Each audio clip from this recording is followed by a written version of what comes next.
Hi there, welcome to the podcast series, The Role of Coaching in HR. I'm Colin Newbold, and in this series I feature the backroom stars of HR. These are people officers in medium-sized organisations who are quietly making it easier for their employers to achieve success. Now, many of them will be new to you, and in each episode I invite them to share their story and some of the challenges they've overcome in their journey so far.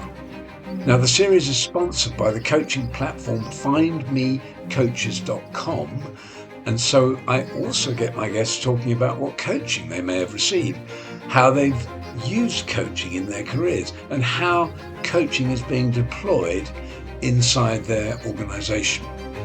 I really hope you enjoy it. Let the episode begin.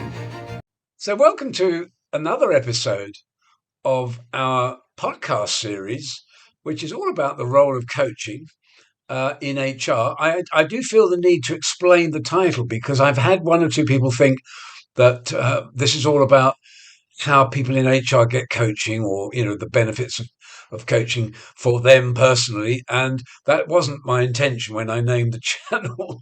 This is more about how HR views coaching inside an organization. So it's all about the role of coaching as viewed by HR professionals.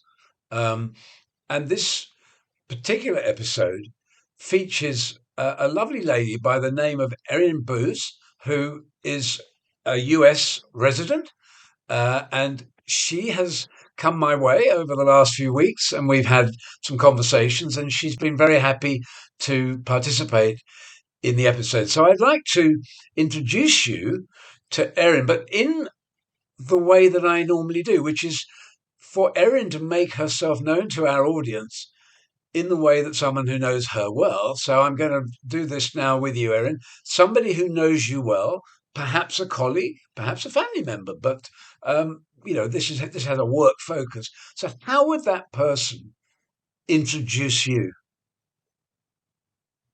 Well, thank you, Colin, for the invite. I've enjoyed all of our interactions, and I'm happy to be here. It's my first podcast, so I'm very excited. But to introduce myself through the lens of someone that knows me well, I think that anyone would say, the talent in HR is sort of a culmination of my being. I've been doing it for over 15 years now. And those experiences definitely sort of bleed into my personal life as well. I've had experiences on the agency side of recruiting in corporate talent acquisition, as well as people operations within Fortune 500s, small multinational startups across industries such as media, ad tech, consulting, nonprofit, and most recently, crypto and banking products. You don't look old enough to have done all of that, Erin. You really don't. Oh, Colin, You, please. you think Your you, flattery will get you everywhere. well, you think I'll say that to all the ladies, and you're right. But no, I do mean it. So tell me, how did you get into the role of HR? What was your career path up to date? Sure. I have an interesting career path.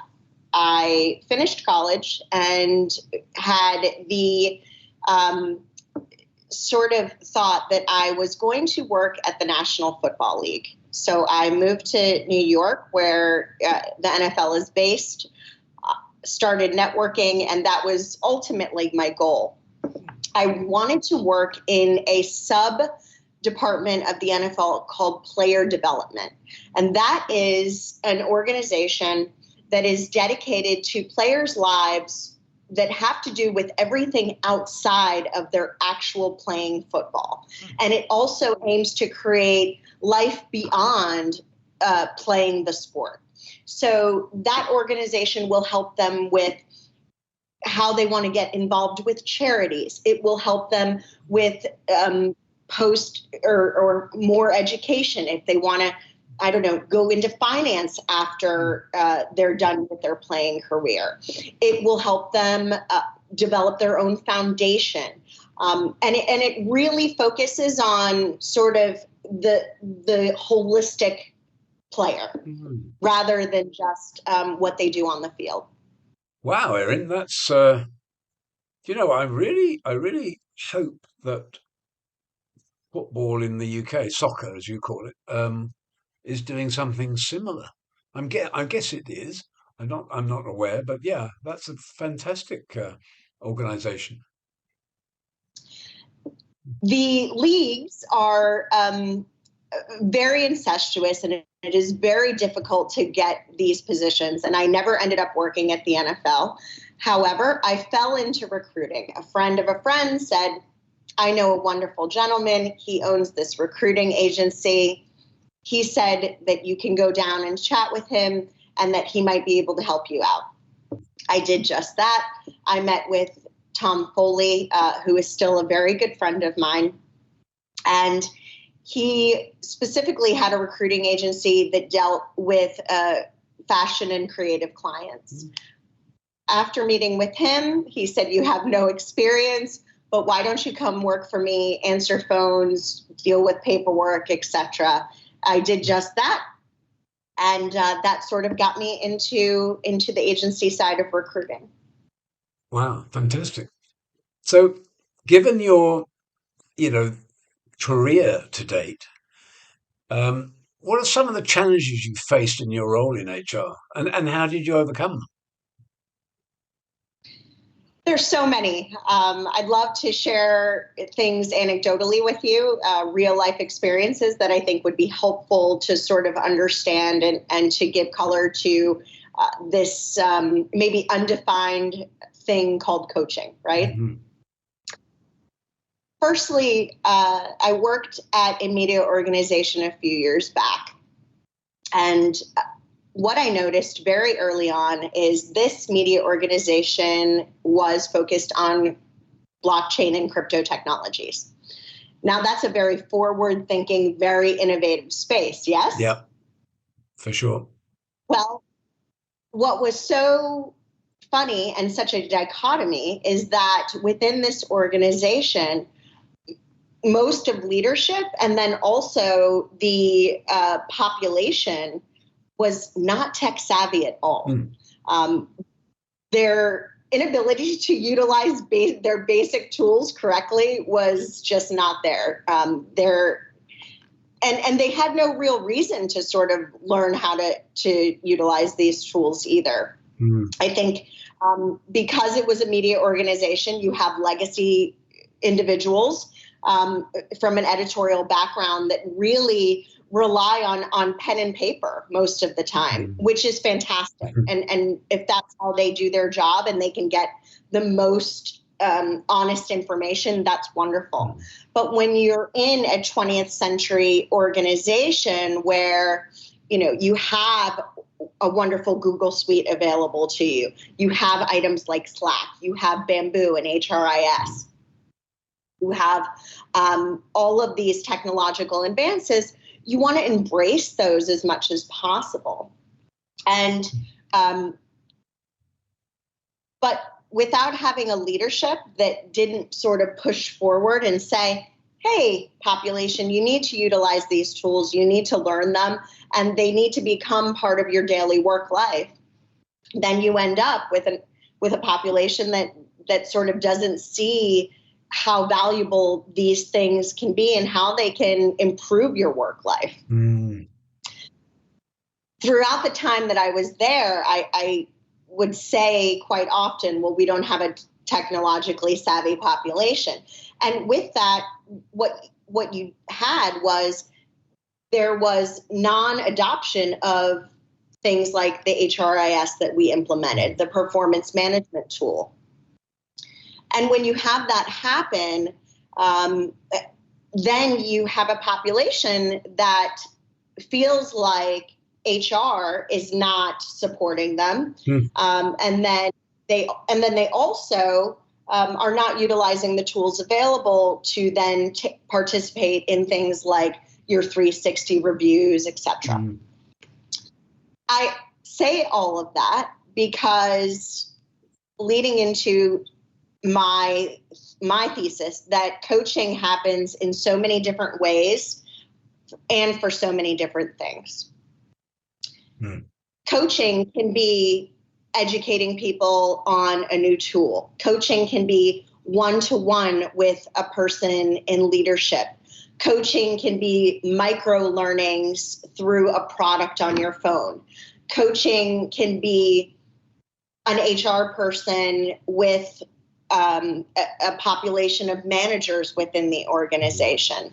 Coaching can be, as you mentioned, for HR and talent professionals within an organization, for them to learn how to support their population and their business better.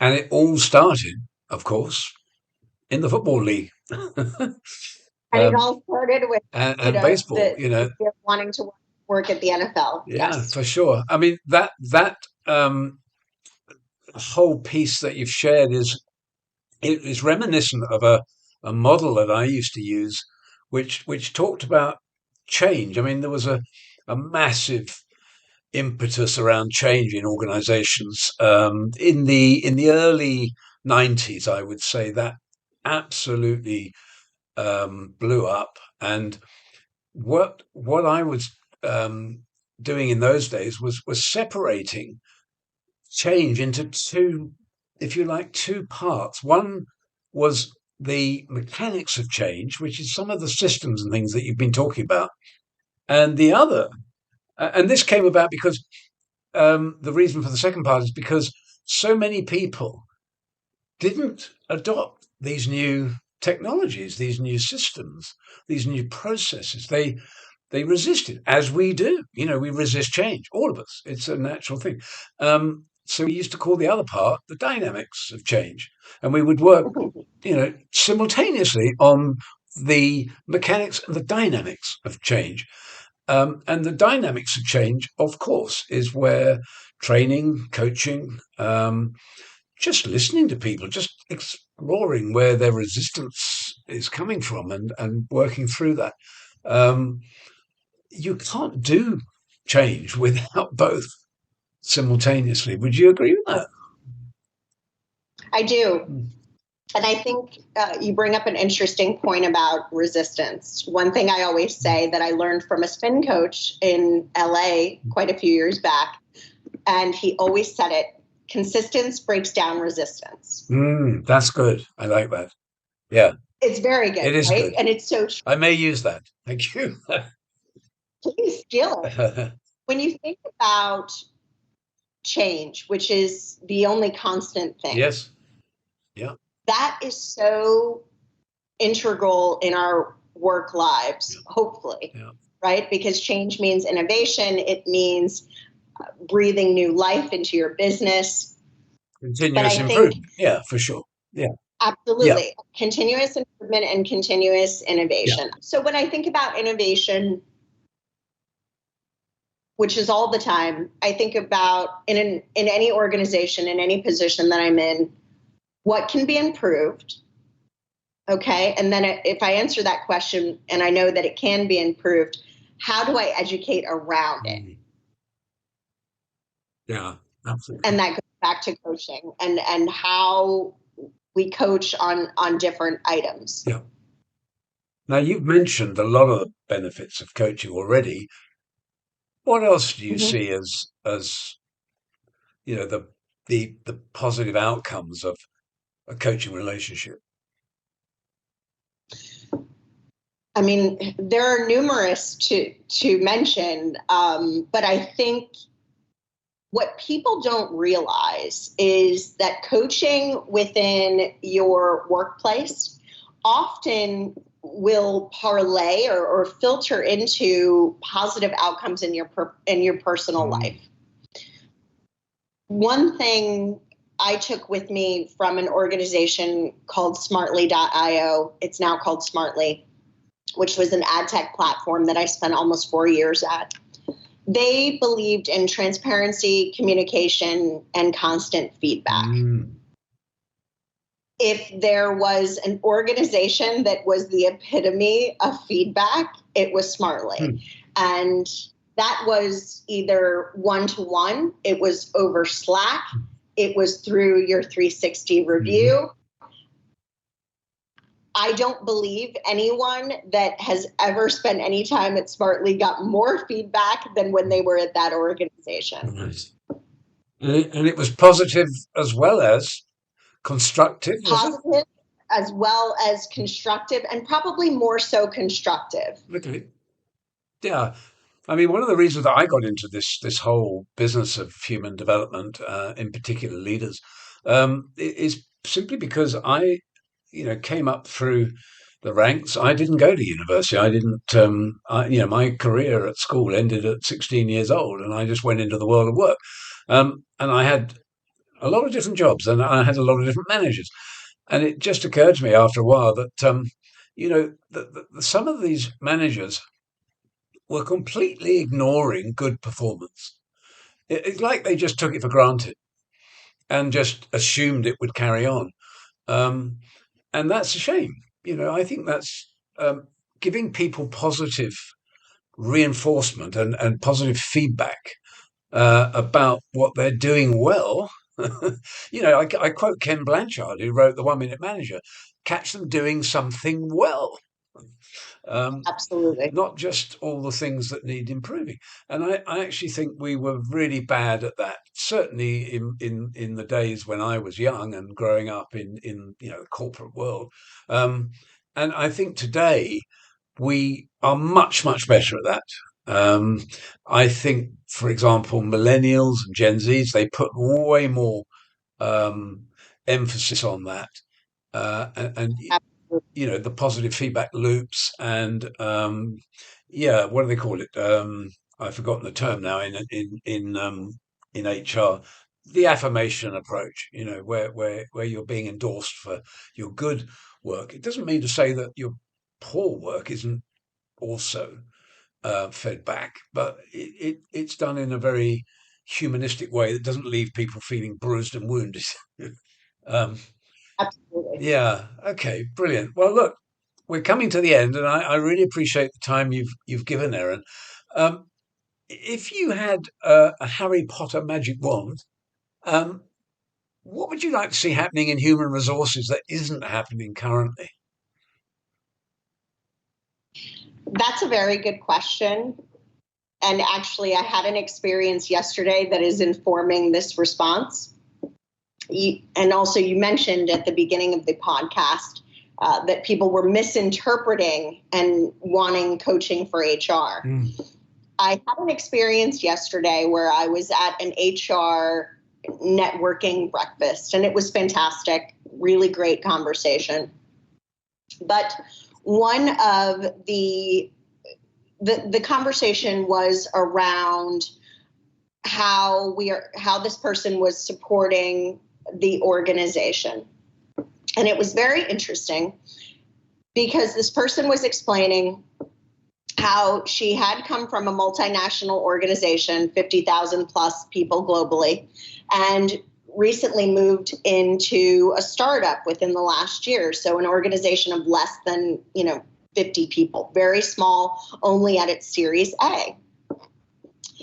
And she explained that she was dead set on focused on getting engineering to help her create a business intelligence dashboard that integrated with her greenhouse so that she could present meaningful and meaty data around the recruiting process. I bring this up because I've seen the greenhouse product and its evolution over the past, 10, 15 years, no, probably 7 to 10 years now. And while it did not start out great with analytics, the analytics are quite robust now. And for a startup organization in a Series A, it should be more than enough. Can I just, I'm going to put my hand up, Erin. I mean, sure. Some of my audience may ask this question as well, be asking this question as well. What do you mean by greenhouse? Say more. Greenhouse is an ATS, an applicant tracking system. Okay. It is what recruiters utilize for sourcing resumes for their job posting that then links to their career website. Okay. For a simplistic I'm not sure if we actually explanation. have that over here. Maybe we do. I guess we do, but I've not heard of it. In the UK, you definitely have ATSs for Yes, of sure. course. Yeah. And I'll send you a link so that you can do some research of your own. Thank you. But what I found was interesting is that as the first HR and talent person in this organization, she felt compelled to spend her energies over several months. I think she said almost 8 months of convincing engineering to help her build this dashboard. Right. And I found it really interesting that someone in that capacity thought that this is the way they should be not only spending their energy as HR, but then spending engineering's energy when they are trying to build what I would assume they would hope to be building a revenue generating tool. And to sort of take them away from that, I found quite interesting. I didn't challenge this person on it, but this is all to say, and going back to what you had originally said, and this might be an unpopular opinion, but I think HR and talent people within organizations need just as much coaching as the leadership and the populations. Okay. Yeah, fair enough. Thank you. So, Erin, like many actors who from time to time are resting, I know that you are currently looking for your next challenge. Where do you feel your talents would be best harnessed? Yeah, I've thought about that a lot and I've had the time to do it, which is great. I'm thinking right now, I would love to be able to harness this idea of fractional HR that is becoming so hot right now in the United States. I don't know if it's the same in the UK, but I'd love to be able to spend, portions of time at organizations really helping them to refine processes and create innovation. With all that leading up to, eventually, I'd love to see myself in a chief administration officer role. Really thinking through and being in an organization where I can help each department come to work together as effectively as possible to support business growth. Okay, that sounds very noble. I wish you well in that search. I'm sure the right opportunity will come. It'll present. They say luck is the coming together of preparedness with opportunity. So it sounds like you're ready. I haven't heard that, Colin. I love that. Yeah, I think Dale Carnegie said that. He's one of your guys. Oh, interesting. Okay. I'm going to look that up. Yeah, do. But anyway, it's been an absolute pleasure talking to you, Erin. I really appreciate the time you've given to do this. And I wish you every success in the future. Let's keep in touch. Likewise, Colin, this was so wonderful for my first podcast. And thank you for inviting me. And hopefully we'll connect again in the future. Cool. Take care. Bye. I hope you enjoyed that insight into my guest and their organisation and the role of coaching there. Now, the series is sponsored by the coaching platform findmecoaches.com. And if you want to find out more about how you can access our community of coaches, then I invite you to check out our website at www.findmecoaches.com. Or you can email info@findmecoaches.com. Or why not call us on +44 if you're outside the UK, and then 0203 988 6666. Thanks for watching.